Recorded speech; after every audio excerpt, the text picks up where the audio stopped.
truth is, this wasn't about robbery or about a random dispute. Right. This was about tension that had been building since Dolph first stepped into the game. A Memphis rapper who refused to fall in line, a boss who wouldn't sign the papers, and a man who, in doing so, made a powerful enemy. To understand why Dolph's no carried so much weight, you've got to understand Memphis. In the early 2010s, Yo Gotti had built himself into the face of Memphis rap. His label, collective music group CMG, was getting real traction. He had mainstream hits like Down in the DM and 5 Star Chick, a distribution deal with Cap, man. Gotta have way more hits than them. You know what I'm saying? Like, he had way better songs than them. Them just some of the popular songs, radio played songs. Epic Records, and was setting up to be a label boss like Jay-Z or Birdman. So when a new Memphis rapper named Young Dolph started making waves, Gotti took notice. Dolph was different. He wasn't just hot in the streets. He was independent, fully self-funded, and unapologetically cocky about it. He sold his mixtapes out the trunk, reinvested everything, and built his label, Paper Road Empire, from scratch. He didn't ask for help and didn't want it. Around 2014, according to multiple sources including Dolph himself, Gotti reached out to sign him. Not once, but 3 different times. Dolph turned him down each time. 3 different times? That means he really, you know what I'm saying, he really wanted to invest in him. I don't know, man. Could be some, some jealousy and some envy up in there. You try to sign somebody 3 times, they turn you down 3 times, yeah. You like, who this dude think he is? You know what I'm saying? Just not popping in the scene, you know what I'm saying? Selling his mixtapes out the trunk, you know what I'm saying? Really grinding, really hustling. So that's what Yo Gotti probably seen up in him, that he had some true hustle. You feel me? Politely at first, but with each rejection, it got colder. Do a paper route in CMG. You know what I mean? Like, that's my label. Paper route.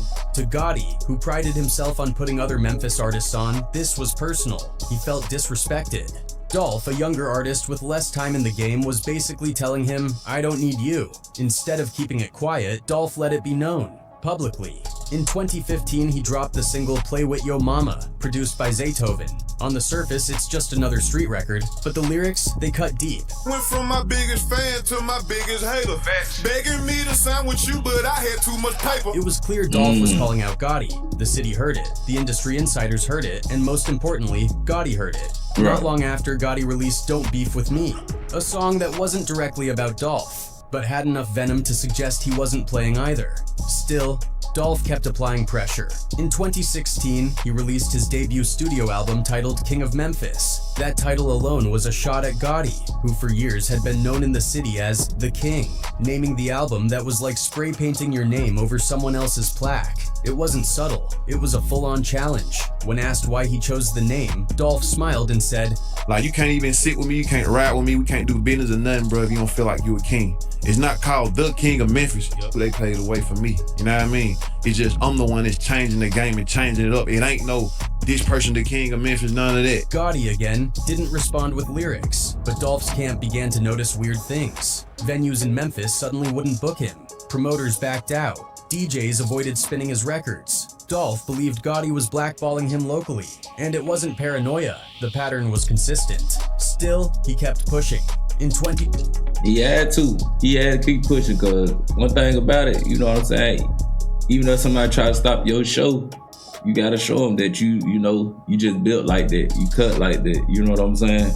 And you gonna keep on pushing, you feel me? Because I'm sure Gotti had enough, you know what I'm saying, motion inside of Memphis to, you know what I'm saying, shut down his venues and his shows and stuff like that for the time being. Now when Dolph, you know what I'm saying, showed that he wasn't gonna stop, that was a whole different ball game. That's how this turned into beef, you feel me? Because Gotti wanted to, you know what I'm saying, stop Dolph shine. And he couldn't do it. You know what I'm saying? Don't come for me, you know what I'm saying? But at the end of the day, that's how I feel. It's my opinion, you know what I mean? 2017, Dolph dropped a mixtape called Gelato and followed it with Bulletproof, a project whose track list alone was one of the most savage responses in modern rap beef history. Dolph later claimed that over 100 bullets had been fired at him in Charlotte, North Carolina, and 100 shots was his way of mocking the failed attempt. Yeah, I was laughing at all this. It's like when you get so much money, a lot of stuff, you see negativity or you see a lot of stuff come your way, like You don't even indulge in it, or you laugh at it, brush it off, you keep like, it's funny to you. Dolph believed Yo Gotti had sent Black Youngsta, one of his newer signees, to stir things up, just like Gotti had once clashed with 3-6 Mafia to make a name for himself. Dolph saw it as a recycled playbook, and he wasn't impressed. So instead of backing down, he threw gas on the fire. He called himself the king. He clowned 100 failed shots. He refused the deal. And the one thing he kept repeating, in music, interviews, and online, was clear. That's my don't play with me. Play with your shit. I remember it. This wasn't about a few lyrics or interviews anymore. Dolph had stepped on toes, dented egos, and outshined people who expected him to fade. Right. Deep down, he knew what that meant. By February 2017, the tension had officially crossed state lines. Young Dolph was no longer just throwing shots in music. He was stepping on stages, city to city, showing his face and flexing like nothing could touch him. And it wasn't just confidence, it was strategic. He had just dropped Gelato featuring Future, Wiz Khalifa, and Migos. The streets were behind him. The energy was shifting. One of his stops, Charlotte, North Carolina, during CIA weekend. A massive yearly basketball and music event that packs the city with celebrities, promoters, and street crews. Everyone knew Dolph would be there. His name was on flyers. His cars, including his signature camouflage print Mercedes G-Wagon, were parked out front. He wasn't hiding. He was performing at multiple events that weekend. And that's when it happened. February 25th, 2017, Charlotte's South End. Dolph pulled up near the Shamrock Auto Wash, just off the 600 block of North Caldwell Street. The area was packed. Fans, bystanders, and Dolph's team were around. Then, gunfire. Over 100 rounds were fired. Automatic rifles, handguns. Dozens of shell casings were left behind. People hit the ground. Witnesses ran. And through the smoke and chaos, one thing became clear. Somebody had just tried to murder young Dolph in broad daylight. But when it all cleared, he wasn't even scratched. The G-Wagon he rode in was custom. Hey man, you can't tell me, you know what I'm saying? If somebody try to take you out 2 times, boy, you know what I'm saying? You get away unscathed both times, then yeah, you feel me? You one of them. You one of them for sure. Look at all them hoes in there, boy. He lucky though. He lucky that was bulletproof, man. Cause ooh, rest in peace to Dolph, man. We gotta say that too, man. Rest in peace to Dolph. Bulletproofed, a move he made just months before after getting threats tied to the Gotti situation. Dolph later addressed it directly. Did you really spend $300,000 on that bulletproof truck in Charlotte? I spent more money than that on bulletproof vehicle. So is that your truck, or did you Let's talk about something. I don't even want to talk about Charlotte. And whoever, everybody else lose. That truck saved his life. He didn't just survive. He taunted them for failing. That's what I'm saying, bro. Who want to talk about, you know what I'm saying, somebody getting 100 shots sent at them? You feel me? Out of all things we can talk about on the interview, you want me to relive the fact that somebody tried to hit me with 100 shots? No, bro. We ain't finna talk about this. Leave a day party. We was headed to where we was headed to. Pull up lot on a day party, get up the street. They started shooting, they shot. Yeah, I had another party to go to that night. You know what I mean? Like, that was what was on the internet. People had everywhere, like, after it had happened, everybody was doing a lot of talking. They were like, oh, Dolph got hit. The footage spread everywhere. News anchors, fans, and industry blogs started connecting dots. I said, I seen him pull off right here. Yeah, pull off right here.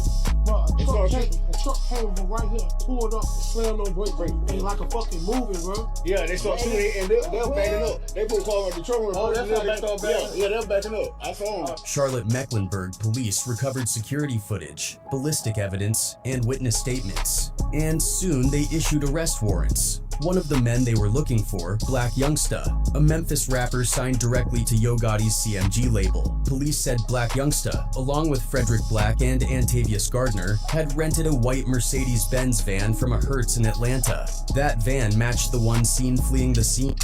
Time out. So the people that actually, you know what I'm saying, got Dolph, wasn't they riding in a white Mercedes-Benz? Or something like that?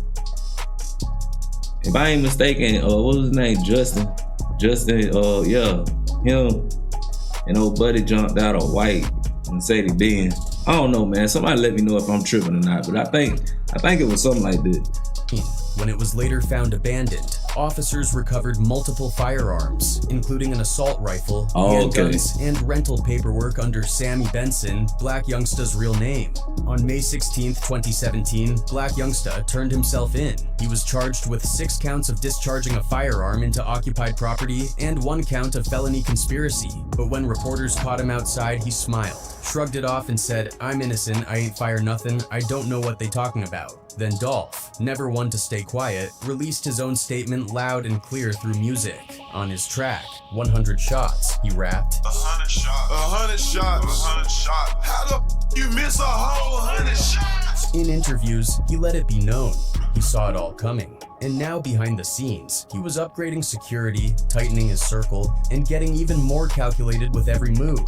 Because even though the charges against Black Youngsta were eventually dropped, due to weak witness testimony and no one snitching, everyone in the streets already knew what time it was. This wasn't a robbery. It wasn't random. This was a hit. Planned, tracked, crossed state lines, and it failed. You know what I'm saying? Like, they tried to pull a move. They tried to get me in the car. You know what I'm saying? Like everybody see that my haters is bigger than life. If you think I'm finna go out like popping Biggie, you must be stupid. You know what I'm saying? Like, this 2017. I can't do that. No, I ain't going out like that. Like, you gonna have to try hard. Charlotte proved one thing. Whoever... Hey man, that's so messed up. You feel me? That they tried to get him in the car for sure. So they couldn't get him in the car, you know what I'm saying? Because they're like, okay, it was bulletproof. They ain't know how many he had that was bulletproof. So that's what happened. They caught him lacking outside the car. You know what I'm saying? Getting some cookies, of all things. Was after Dolph wasn't just trying to scare him, they wanted him gone. 100 rounds, a state-to-state hit, and still, he walked away untouched. But 7 months later, they tried again, and this time they got a lot closer. Same year, same target, new location. It was September 26th, 2017. Young Dolph had flown into Los Angeles for BET Hip Hop Awards weekend. Parties were popping, artists were everywhere, and industry eyes were locked on the scene. Dolph was staying at the Lowe's Hollywood Hotel, right near Highland Avenue, one of the busiest intersections in the city. His arrival wasn't quiet. Social media was buzzing. Everyone knew he was in town, and so did his enemies. What nobody knew was that Yo Gotti's crew was staying in the same hotel. Not rumor, fact. Confirmed by LAPD and multiple outlets. Both camps, same building, same day. It only took one moment for it all to explode. According to police, around 1 p.m., Dolph was outside near the hotel entrance when he got into a heated argument with 3 men. And detectives say just before 1 o'clock this afternoon, he was shot. Detectives say 3 men approached him right in front of Lowell's Hollywood Hotel today, where all 4 were guests.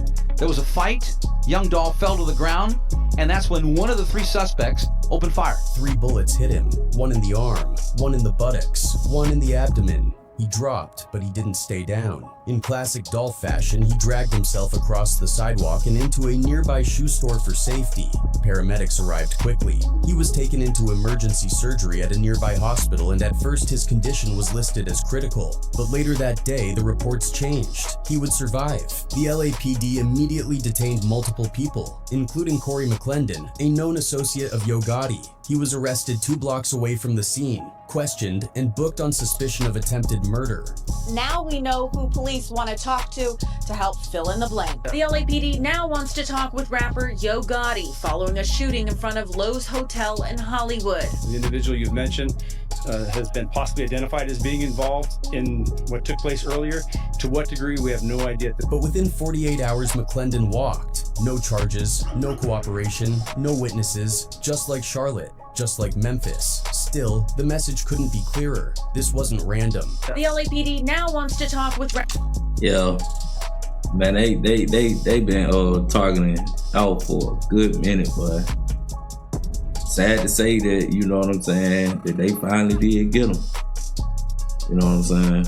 Yeah, they finally did get them, man. It's just for somebody that to me seemed like they was all about their money, you know what I'm saying? I can't really speak on, you know what I'm saying, what he was doing behind the scene, but I know that it seemed to me like Dolph was about getting his money. That's what he made the music about.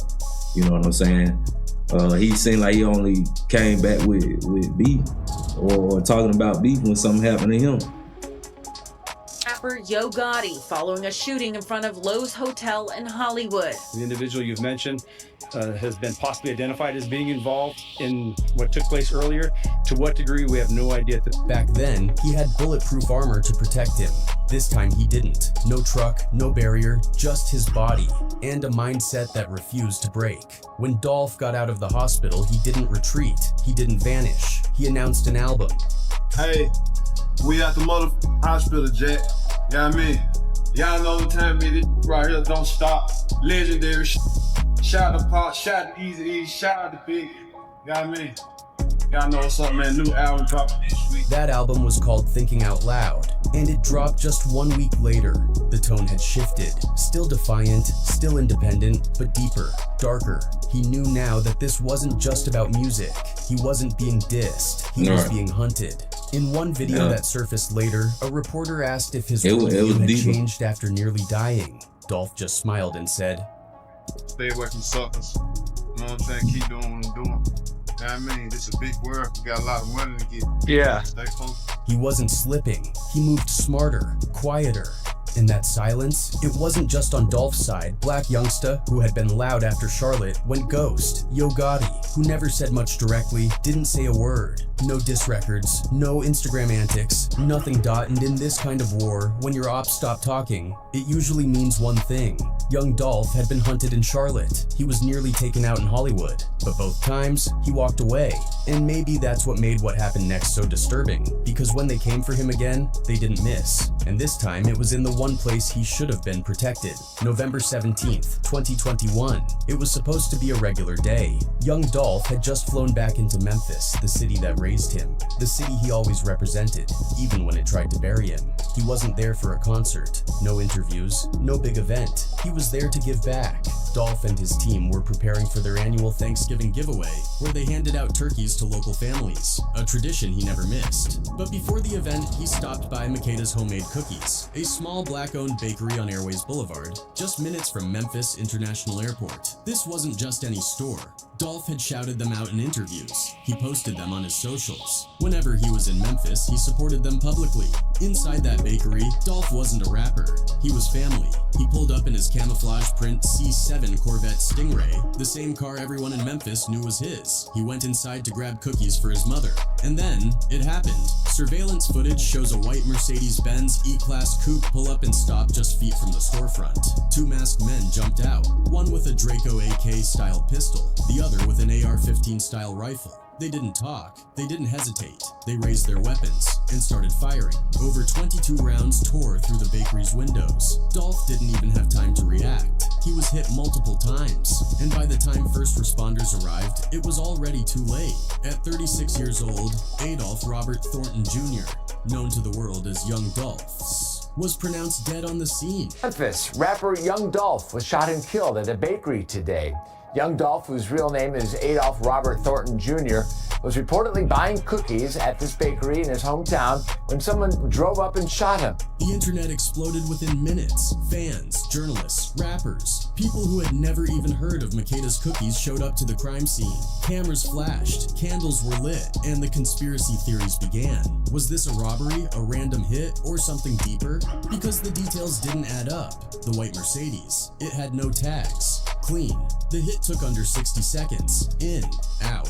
Nothing was taken. No wallets, no jewelry, no words exchanged. Just firepower. And boy, look how that Drake was going, boy. Buddy, that thing was going all over the place, boy. It had some kick on it, man. That's a crazy way, you know what I'm saying, to get hit, boy. They did Dolph wrong, boy. They did Dolph wrong. I don't think no artist or rapper that we lost ever probably got hit like Dolph. You know what I'm saying? Like nobody that I could think of. Everybody was, 1 or 2, you know what I'm saying? And they said it was multiple, you know what I'm saying? Multiple bullets, multiple shots, you know what I'm saying? They hit Dolph. And investigators made a chilling discovery. That white Mercedes had been reported stolen weeks earlier from South Memphis. It was found later that day abandoned behind a vacant home in Orange Mound. Inside were fingerprints and trace evidence. That's what led them to Justin Johnson, also known as Straight Drop, a local rapper with street affiliations and rumored connections to CMG, Yo Gotti's label. Shortly after, another man, Cornelius Smith, was arrested and charged. Then came more names, more links, and what set the internet ablaze. Straight Drop had performed at a CMG event. He had posted pictures showing affiliation with Gotti's crew. People didn't need a press release. The streets had already decided, no, Yo Gotti's name wasn't in the indictment. But when it came to Dolph's death, the city didn't speak in legalese. Fans were convinced that the people responsible for Dolph's death were close enough to know his movements, close enough to strike when his guard was down.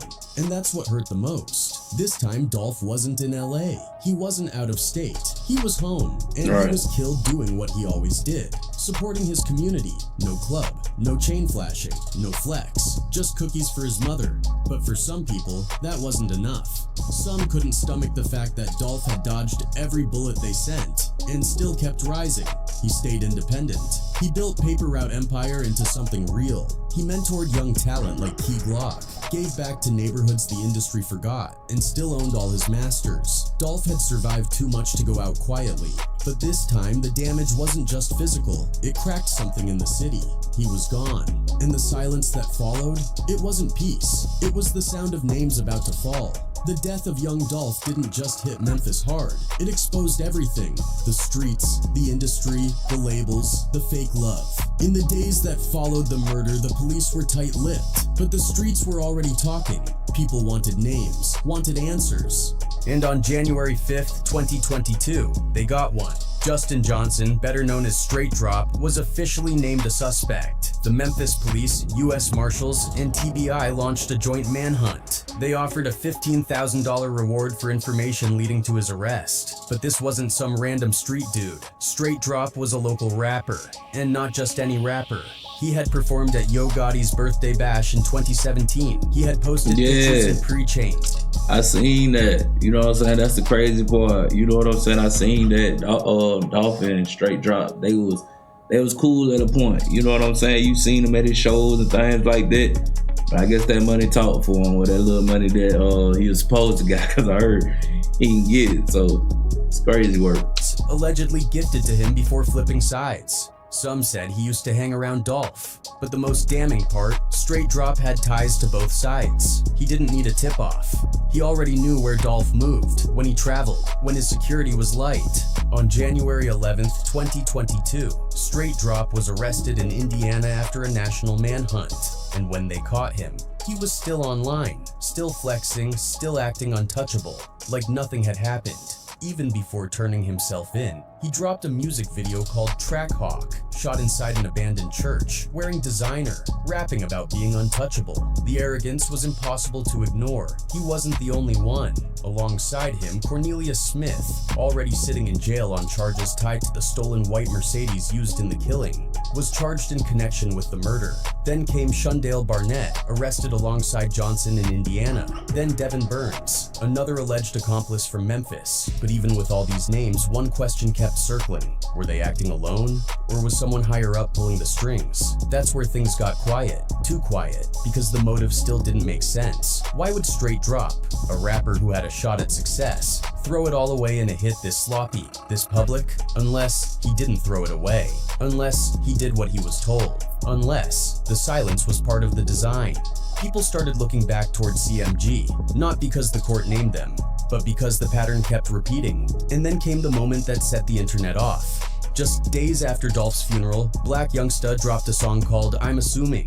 And in the video, he's standing in front of a mausoleum, flashing guns and throwing subliminals, a move fans immediately took as a shot at Dolph posthumously. The timing, the imagery, the tone, it all crossed a line. And TMZ reports you're on the LAPD's radar in connection to the young Dolph shoot.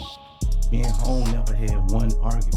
You know what I'm saying? Elbowing light. But even if Gotti didn't get involved in young Dolph's life, his people did, and the silence around their actions spoke even louder. Dolph's cousin and closest collaborator Key Glock had been silent through it all. But after Black Youngsta's video dropped, Glock finally posted, "Dolph ain't die for clout. He died cause y'all couldn't stop him." He followed it with a tribute tape called Long Live Dolph, filled with grief and fire. No interviews, no drama, just pain and loyalty. Behind the scenes, rumors started to swirl, that plea deals were being whispered, that people were lawyering up, and that maybe, just maybe, some of these shooters weren't really the ones who called the play. Maybe they were just players on a board someone else set up. Right. Because Yo Gotti never had to touch a gun. He didn't have to order anything directly. But when the people in your camp keep being the last one seen near a body, the streets don't wait for indictments. Dolph turned down the deal. He kept his masters. He kept his city. And in the end, that's why they couldn't let him breathe. Anyway, that's it for the video, folks. Yeah. Bye. Yeah, that you know, so I ain't gonna say that it went deeper than that, but you know what I'm saying. I definitely would say that Gotti seen potential in Dolph. You know what I'm saying. Dolph kept grinding, he kept pushing his music, and you know what I'm saying. He kept his masters, and everybody know, man, when it come to them masters and it come to you being a top artist, you feel me? Them record labels and bigger people, you know what I'm saying. They always want you to sign. They gonna always want that money, man. That's a fact. You know what I'm saying? But again, rest in peace to young Dolph, man. And I appreciate y'all watching the video with me. And until next time, this is Jackpot's Reaction, and I'm out.